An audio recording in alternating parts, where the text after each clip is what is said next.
بسم اللہ الرحمن الرحیم۔ امت مسلمہ کا زوال کے تناظر میں ایک فکری پس منظر آج میرے پیش نظر ہے۔ پہلی صدی ہجری میں شرک پر فتح حاصل ہوتی ہے اور پندرہویں صدی ہجری میں وہی امت اسی قرآن کے ساتھ الحاد سے شکست کھا جاتی ہے۔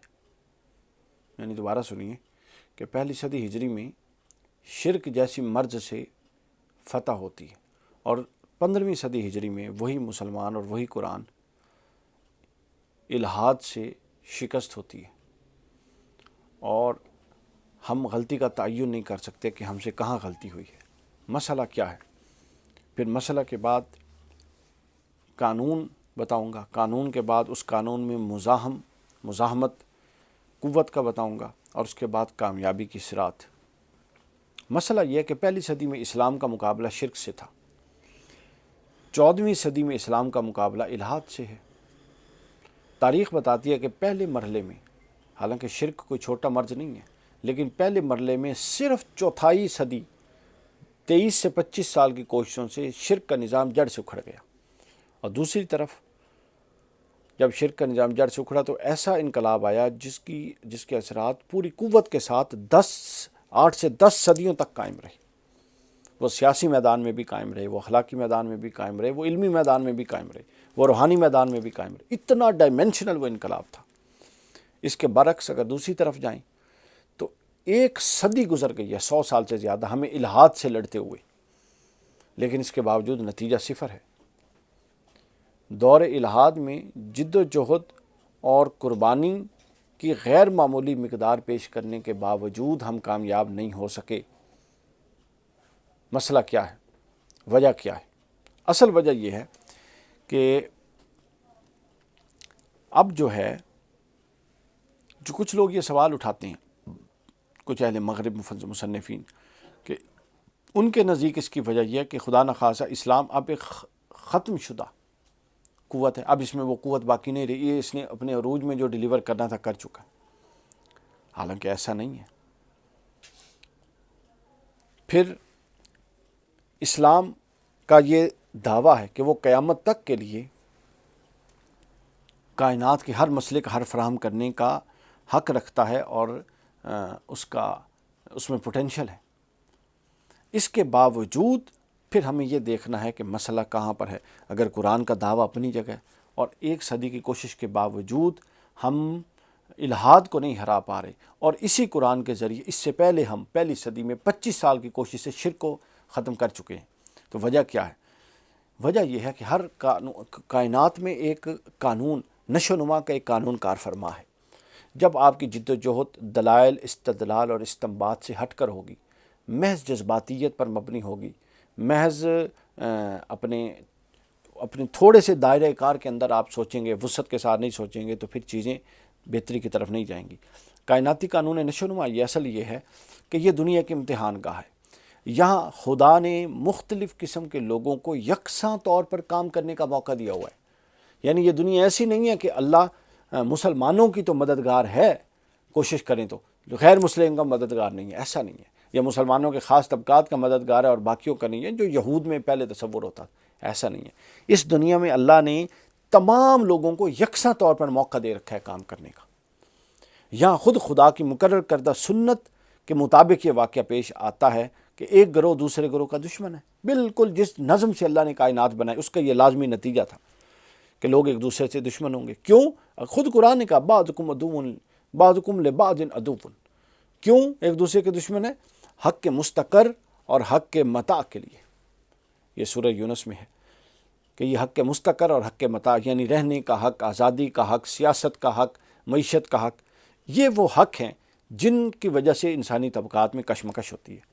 اس لیے موجودہ دنیا میں کسی کی کامیابی کا مطلب یہ ہے کہ وہ اپنے ماحول میں موجود اپنی مؤید قوتوں کو اکٹھا کرے، پھر اپنے ماحول میں موجود اپنی مخالف قوتوں کو، ان کی اسٹریٹجی کو سمجھے، ان کے منصوبوں کو ناکام بنائے، اور اس دنیا میں کبھی کسی کو ان کو ناکام بنائے، اور اپنی اسٹریٹجی کو وقت کے ساتھ ساتھ بدلتا رہے، پیش قدمی جاری رکھے، کیونکہ اس دنیا میں دنیا کا نظم ایسا ہے کہ کبھی کسی کو میدان خالی نہیں ملتا کہ وہ بے روک ٹوک آئے اور سارا کام کر کے چلا جائے اور دنیا فتح ہو جائے، ایسا نہیں ہو سکتا۔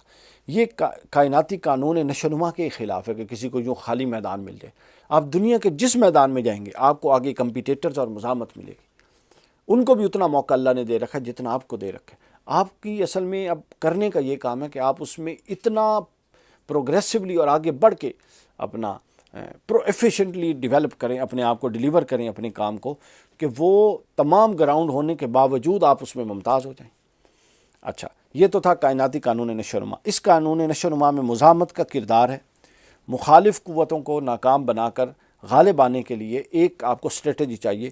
قرآن اس اسٹریٹجی کو صراط مستقیم کہتا ہے، جو کتابیں واضح کر دی گئی کتاب اللہ میں۔ اب اور سنت رسول اس کا عملی نمونہ ہے۔ حضور نے اس اسٹریٹجی کو اپنایا اور خود 23 سے 25 سال کی ایک دورانیے میں پورا کا پورا معاشرہ تلپٹ کر کے ایک ریاست قائم کر کے دکھا دیا۔ جس طرح زراعت کے بارے میں، صنعت کے بارے میں، تمام دنیا کی فنون اور تمام جو انڈسٹری ہے اس کے بارے میں ہمیں پتہ ہے کہ وہ قوانین قدرت کی پابند ہے۔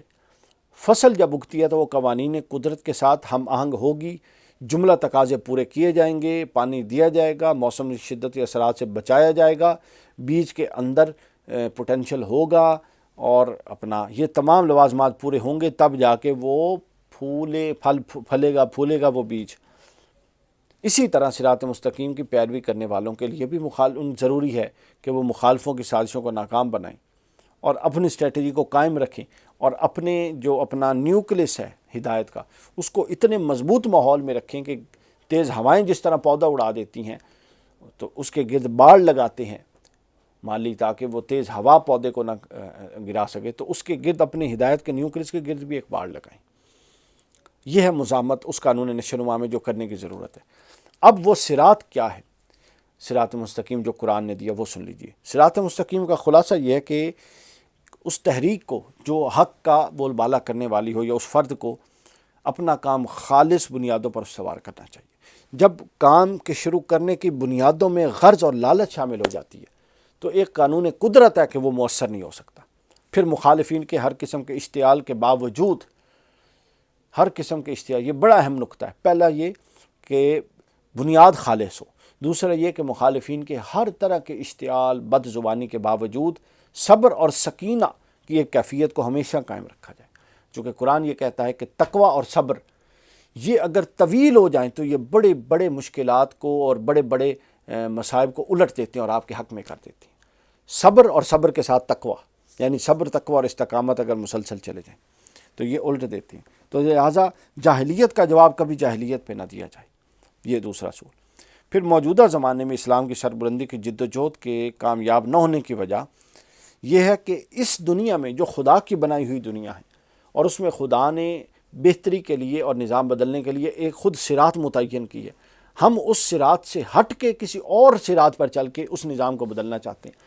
خدا کہتا ہے کہ بادیوں نظر میں یہ نظام کیا بدلنا ہے، یہ تو خود میرے ساتھ ٹکراؤ ہے، چونکہ نظام بدلنے کا جو منہج میں نے بتایا ہے اپنی بنائی ہوئی کائنات میں، اس میں تم کسی اور طریقے سے نظام کیسے بدل سکتے ہو؟ تو اس کا حل صرف اور صرف قرآن مجید ہے۔ یعنی پہلے میں نے بتا دیا اخلاص پر تنظیم اور تحریک اور افراد اخلاص پر اٹھیں، اس کے بعد میں نے بتا دیا اشتعال اور شدت پسندی کا جواب استدلال، استنباط اور تحمل مزاجی ہو۔ پھر اس کے بعد راہ استقامت پر چلنے کی ہمت ہو، بزدل لوگ نہ ہو۔ بزدل لوگوں کے پاس اگر رستہ درست بھی ہو تو وہ کامیاب نہیں ہو سکتے۔ پھر اپنا مقصد، اپنی منظر اور لائے عمل واضح ہو۔ پھر مخالف قوتوں کا ہتھیار، وار کرنے کا انداز اور ان کی پوٹینشل، ان کی ٹیکنالوجی، ایک ایک چیز آپ پر واضح ہو۔ یعنی آپ نے اپنے پر جتنا کام کرنا ہے اتنا ہی کام آپ کو مخالفین پر کرنا ہے، تاکہ آپ کو سمجھ سکیں اس کو۔ اور اس کے بعد ان سے بچ کر اپنے مقصد کی طرف، یعنی مخالفین کے ہتھیار کی اسٹریٹجیز کو سمجھ کے، ان کے ہتھیاروں کا مد مقابل کاؤنٹر نیریٹو تیار کر کے، ان ساری چیزوں کو ٹیکل کر کے ساتھ ساتھ اپنے مقصد کی طرف مسلسل پیش قدمی کرنی، تب جا کے آپ کامیاب ہوں گے۔ یہ وہ وجہ تھی کہ ہم پہلی صدی میں 25 سالوں میں شرک پر فتح حاصل کر لیتے ہیں، اور 15ویں صدی میں ہم 100 سالوں میں الحاد، جو کہ شرک سے چھوٹا گناہ ہے اور شرک سے چھوٹا مسئلہ اور بگاڑ ہے، یعنی اس کو جب حل کی طرف جائیں تو شرک بڑا بگاڑ ہے اور نسبتاً پیچیدہ بگاڑ ہے الحاد سے، لیکن ہم 25 سال میں شرک کو تو ہرا سکتے ہیں، 100 سال میں الحاد کو اس لیے نہیں ہرا سکے چونکہ جس زمین پر ہم الحاد ختم کرنا چاہتے ہیں وہ خدا کی ہے، اور خدا نے اس زمین کو بدلنے کے لیے خود ایک صراط، ایک راہ اور ایک طریقہ کار متعین کیا۔